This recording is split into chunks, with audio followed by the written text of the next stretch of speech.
Apa khabar para pendengar cerita seram The Haunting Cruise dan PN? Pada malam ini, Brother Fai akan kongsikan cerita yang ditulis oleh Iskandar Zulfakar. Sebenarnya ia adalah perkongsian daripada kisah pembaca dan diceritakan semula oleh Iskandar Zulfakar. Di sini beliau mengatakan, salam hormat kepada semua pembaca. Terima kasih kerana setia menantikan coretan tidak seberapa daripada saya ni. Saya sangat menghargai jasa anda yang tidak henti-henti menyokong penulisan saya. Untuk maklumat anda semua, saya telah mewujudkan channel YouTube saya sendiri. Anda boleh search di YouTube. Nama channel saya adalah Iskandar Zulfakar. Okey, Brother Fai ulang ya. Nama channelnya adalah Iskandar Zulfakar.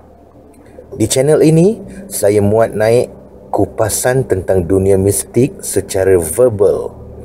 Jadi, anda hanya perlu tekan butang play dan boleh menonton kupasan saya. Mohon jasa baik anda semua untuk subscribe channel saya tersebut. Di samping itu, anda bolehlah juga share video tersebut di media-media sosial untuk tontonan orang lain juga. Okey, saudara, jangan lupa ya, kita support channel Iskandar Zulfakar. Baiklah, malam ini saya nak kongsikan kepada anda tentang salah satu kejadian misteri lagi menakutkan yang berlaku kepada salah seorang pembaca saya. Pembaca ini WhatsApp saya dan ceritakan pengalamannya itu. Untuk makluman anda, pembaca ini merupakan seorang anak muda. Beliau bekerja di sebuah kedai makan sebagai tukang masak. Kedai makan ni hanya buka pada waktu malam sehinggalah lewat pagi. Jadi, dia cuma bekerja pada waktu malam sajalah. Waktu siang dia duduk di rumah. Ayah beliau adalah seorang penggali kubur. Beliau pun selalu tolong ayah beliau menggali kubur kalau ada jenazah pada waktu siang, sebab waktu siang kan dia tak bekerja. Saya sangat mengagumi semangat anak muda ini. Beliau bukan saja menunjukkan contoh yang baik dengan cara menolong ayahnya, tetapi juga tetap mahu untuk melakukan kerja-kerja menyemadikan jenazah. Jarang dah sebenarnya orang-orang muda nak buat kerja macam ni. Untuk memudahkan kerja, sepanjang penceritaan saya namakan pembaca saya ni dengan nama Amir lah ya. Bukan nama sebenar beliau. Amir ni dah pandai dalam urusan menggali kubur ni, sebab ayah dia selalu turunkan ilmu kepada dia. Pada satu hari tu, terdapat kematian di kampung mereka. Sebelum tu, saya ingin maklumkan bahawa tujuan penulisan ini bukanlah untuk mengaibkan sesiapa, tetapi tidak lain dan tidak bukan sekadar untuk memberi pengajaran kepada kita semua.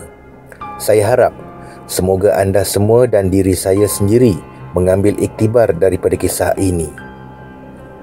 Di kampung Amir tu berlaku kematian pada hari itu.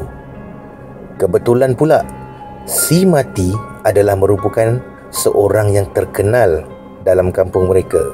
Namun, terkenal bukan sebab kebaikan. Si mati itu terkenal kerana semasa hayatnya dah banyak kes dia buat. Boleh dikatakan ulang alik lah masuk penjara tu. Kes edar dadah, hisap dadah. Bukan itu saja, rumah-rumah di kampung tu yang ada anak dara pasti tak selamat. Dia selalu mengendap anak dara di kampung tu. Dah berbuih sebenarnya mulut Pak Imam di surau kampung tersebut serta ketua kampung sendiri menasihati dia supaya bertaubat dan tidak lagi melakukan kesalahan seperti itu. Namun, nasihat tu diibaratkan sebagai mencurahkan air ke daun keladi. Tidak ada satu pun nasihat yang diberikan melekat dalam kepalanya. Sedikit pun tidak diambil kisah. Dia tetap juga melakukan perkara-perkara mungkar seperti mana yang dia lakukan sebelum ni. Takdir Allah. Pada pagi itu, dia meninggal kemalangan di seleko hujung kampung. Apa yang peliknya adalah semasa kemalangan tu berlaku, cuma ada dia seorang saja yang menunggang motosikal. Entah macam mana dia hilang kawalan, lalu melanggar batang pokok besar di bahu jalan. Dia mengalami kecederaan teruk di bahagian kepala dan meninggal di tempat kejadian. Sebaik saja mengetahui berita kematian orang tu, Amir dan ayahnya pun pergilah ke rumah orang tu untuk menziarah. Mereka pergi awal dan ziarah sekejap je lah. Lepas tu terus pergi ke kubur untuk menggali kubur. Memang macam tu pun rutin mereka selalu. Yalah, dah nama pun penggali kubur, mestilah kena siap sedia di atas kubur. Kalau tak, siapa yang nak kebumikan jenazah tu? Jika sebelum-sebelum ni ayah Amir dibantu oleh seorang lagi rakannya ketika menggali kubur, tapi nak dijadikan cerita, hari tu kawan dia tu sakit kepala teruk. Migraine lah agaknya ni. Jadi terpaksalah Amir dengan ayahnya saja yang menggali kubur. Mujur juga pihak keluarga si mati ingin jenazah tersebut dikebumikan selepas solat asar. Kalau dikebumi malam, memang ayah Amir kena buat kerja seorang lah. Amir dan ayahnya mulalah kerja menggali kubur. Mereka dah selalu buat kerja ni, jadi mereka dah biasa. Tak ada perasaan letih dan penat sangat. Tapi entah mengapa pada hari tu, kedua-dua mereka tercungap-cungap penat. Amir dan ayahnya pun berpandangan sesama sendiri. Mereka berasa aneh. Sebelum ni tak ada pun macam ni. Namun mereka berdua masih berfikiran positif. Mungkin mereka kurang rehat kot. Mereka berdua pun meneruskan kerja. Ketika inilah satu kejadian misteri berlaku. Cuaca yang tadinya elok tiba-tiba saja mendung. Bukan itu saja, angin juga tiba-tiba saja bertiup dengan sangat kencang. Hal ini menyebabkan kerja mereka berdua beranak menjadi agak sukar. Mereka abaikan keadaan itu dan terus melakukan kerja mereka. Tiba-tiba mereka berdua terdengar bunyi seperti ada benda terbang yang sangat kuat. Mereka pun mendongak ke atas. Masa inilah kedua-dua mereka mengucap panjang, "Astaghfirullahalazim." Jantung mereka berdegup dengan sangat kencang. Mana tidaknya, di atas mereka kini terdapat 3 buah keranda sedang berterbangan dan berpusing dalam bentuk bulatan. Allahu Akbar! Apa tu ya?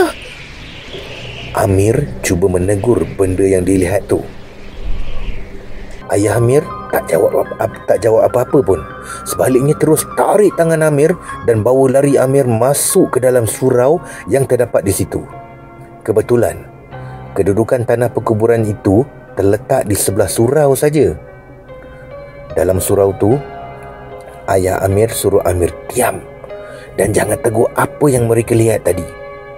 Ayah Amir juga mengarahkan Amir supaya banyakkan berdoa supaya Allah mempermudahkan segala urusan mereka. Mujurlah, lebih kurang 15 minit macam tu, keadaan kembali seperti sedia kala. Kelibat 3 buah keranda yang berterbangan dalam bentuk bulatan di udara tadi juga sudah tidak lagi kelihatan. Mereka pun kembali menyambung kerja yang telah diamanahkan itu. Alhamdulillah, tidak ada lagi gangguan selepas itu. Proses pengebumian jenazah itu pun berjalan dengan lancar. Sebelum jenazah dibawa ke tanah perkuburan, ada salah seorang ahli keluarga jenazah sendiri yang menangis-nangis meminta maaf bagi pihak jenazah. Dia juga cakap kalau ada apa-apa hutang diminta supaya dihalalkan ataupun boleh berjumpa dengan dia sendiri untuk diselesaikan. Alhamdulillah, segala-galanya berjalan lancar selepas itu. Sesungguhnya apa yang berlaku itu kesemuanya atas kehendak Allah. Marilah kita berdoa supaya Allah Maha Kuasa mengampunkan kita semua. Amin. Sekian.